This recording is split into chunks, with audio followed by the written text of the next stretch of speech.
Welcome to She Can and She Will. My name is Mary Ann Brown, also known as the Country Mompreneur. I'm joined by my co-host, Disa McAllister. We are moms, work-from-home experts, and queens at helping women take control of their lives.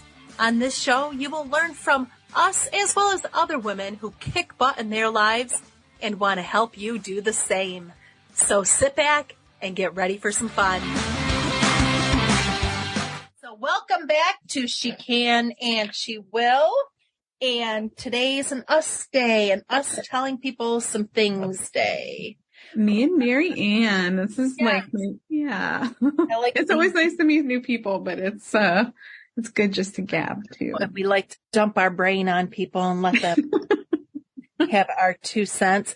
One thing I do want to talk about is you were just at Germany for like a whole week. Yeah, I have never been overseas, so tell me. First of all, I know the travel over sucked. Oh, it did. It was the worst. I just have had some bad travel mojo lately. But it was worth it. Germany was gorgeous. I was going to stop over and, see one of our mutual friends in London, and have tea. And that just got cut. So, so the convention was called Cloud Fest. So it's like all these digital agencies and people who code and, just all these, people who work in the cloud and storage and all that kind of stuff got together. It was inside of an amusement park. They shut the whole thing down and only opened it up for people of the convention. It was amazing. Like super raised the bar for any convention I go to after this. But yeah, it was really fun. Met some really good people from other countries, which you don't get a lot of opportunities to do here. So were people mostly speaking English? Everyone spoke English, even people in the grocery store, even people in the airport.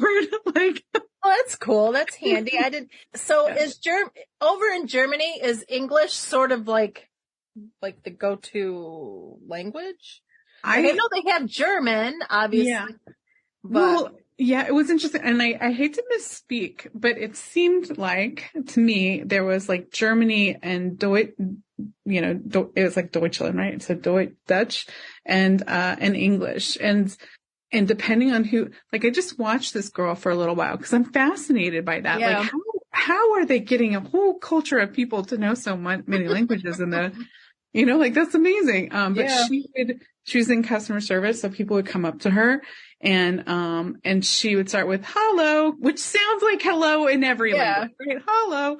And then depending on how they responded to her, it would kind of change, right? So definitely she was speaking 3 languages. I can't really pinpoint, other than English, but yeah, it was fascinating. It was a very nice, welcoming community. Yeah. So what did you see besides the event? Did you see any cool stuff? I saw windmills. I saw IKEA. You saw a real IKEA, like in Germany IKEA? Were things already assembled in that IKEA? Like you don't have... I didn't actually go in. I just kind of passed the sign, and it was one of those moments of like, oh, there's an IKEA, because we have one here in Tempe, and we just passed it, and oh, there's an IKEA. And then I was like, wait, that might be the IKEA. And so I'm just taking pictures out the car window like crazy. That's awesome. But yeah, it was really fun. And what I really liked was that, everything was walkable. Like, so it was just in this one town called Rust. And I walked everywhere, and it was cloudy and no sunshine, which I love. And when the sun came up, I just hid for like an hour and then it was fun. Your true vampire tendencies. Yeah. So, they had a hackathon in the very beginning. So this is my first time seeing what a hackathon was. So over the weekend, all these guys, they had to solve a problem with code. And then Monday they present their findings or what they were able to build, over the weekend. Cool. And it was amazing. It was like, I thought they were giving business proposals, like, hey, this is what we want to do, like for funding, but it turned out, no, they were like building this up. It was just amazing. That's so really fun. Cool people. Yeah. This weekend I went and saw Blake Shelton in concert. Ooh. That was very fun. What was fun was it was the last concert. It was the last stop in his tour. You know his personality, if you've seen The Voice. He's got a very silly, funny personality. So between each song, he would joke around and stuff. And between one of the songs, he pulled out a guitar and he said during COVID, he was learning some new guitar riffs. And so he played a little bit of the Friends in Low Places. And then he did another one. I think it was Stairway to Heaven. He started playing. Everybody cheered. And then he started playing the beginning to Don't Speak. And all of a sudden, the entire crowd like erupted. And I was like, oh, yeah, he's playing the song. She came out on stage and sang. She sang Don't Speak, like the whole song. He was like blended back with the band and played. And then they sang 2 duets. Oh, it was so exciting. Like I was like, I'm down for just being at Gwen Stefani's concert. I don't need to be at Blake Shelton's. I would be just as. That is amazing. So fun. That was so fun. Oh, I bet it would be really great to be on that last show because they really let their hair down a little bit. Yeah. I would be milking it. Yeah. Mm-hmm. Yeah. So much fun. Yeah. So that's what's been going on in this neck of the woods. Today we are talking to people about how to set priorities. This is a really good talk for me. Like I need to have this with myself often. We'll give ourselves some ideas in this. Yeah. Well, my go-to is to write lists. And then if I have time and or I'm feeling overwhelmed, I will write lists about my list, right? So I break those down into subtasks. And I think my favorite program is Asana, but any like PM thing, if it's like just a today to-do list, then it's on pen and paper. Yeah. But if it's like a project, it's going in a PM software package. But there's really great free platforms out there. If you have never used anything before, there's some really simple things to get started with. I love Asana, but it can be a little bit overwhelming when you open that up the first time. So Trello might be better. Yeah, Trello's really, I feel like one of the easiest ones. Like for someone that has no clue what they're doing, Trello is probably the easiest for a person just starting out. I would agree. I think that's stick with the Kanban board. Yeah. And another thing is to also make sure you have realistic time frames you're giving them, because I know me, sometimes I'll give myself a list of like 5 things I'm going to do today. It's not realistic. Like the 5 things, each one's going to take 6 hours. Seriously. So you got to make sure when you're writing your to-do list that you be realistic with the time you're going to, because otherwise you're going to get yourself all worked up that you didn't get the stuff done. Yeah. That was a hard lesson for me too, because sometimes you can be so in the zone and kick stuff out really quickly.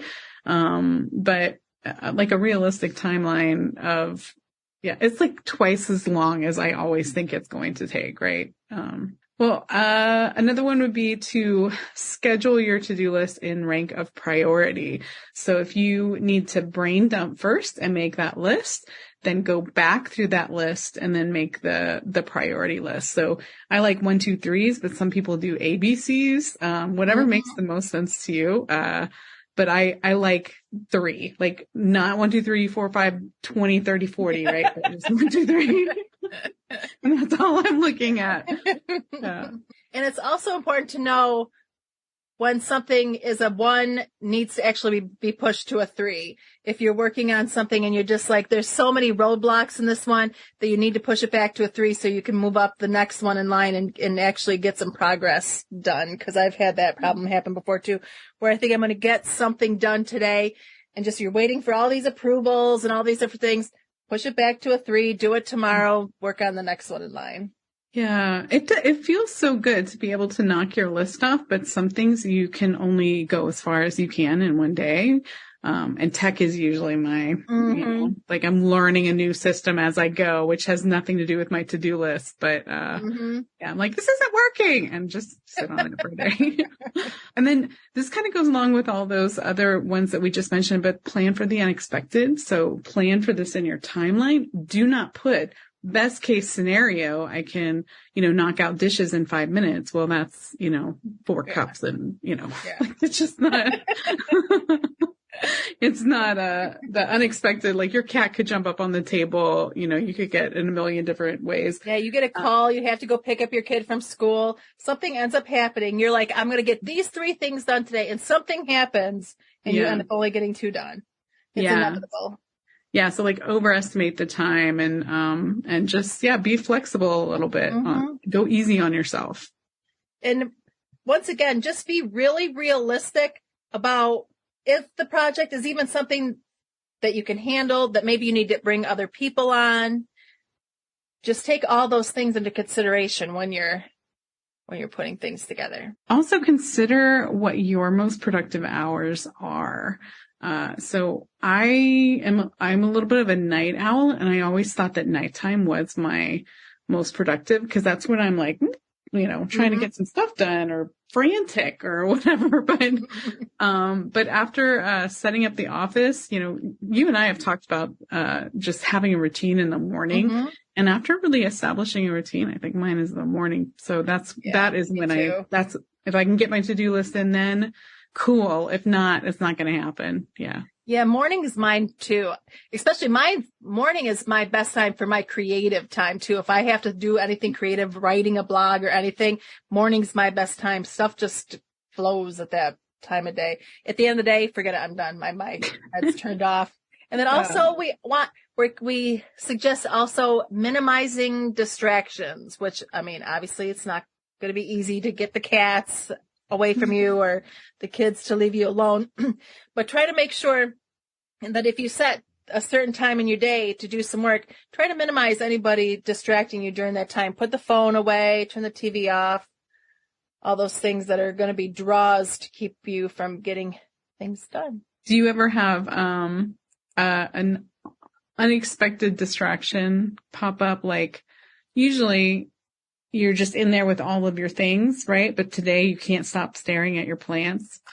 And all of a sudden your plants are a distraction. Yeah. Sometimes you just get those days where even halfway through the morning, you're like, today is not going to be a day. Like you're staring out the window for like 10 minutes and then you realize the 10 minutes flew by and you're like, yeah, I am just not in it today. Well, if anyone out there has any different suggestions of ways to set priorities, we would love for you to share them in the comments. Ooh, maybe we should call somebody out if they have a good priority. We would love to have some new and fun, different. Doesn't have to be fun, but we would like some fun ideas. Be sure to like and share our podcast. We love all of our listeners and appreciate all your feedback. Thank you guys. We'll talk to you next time. Thank you for listening. For more information, join us at thepmagency.com.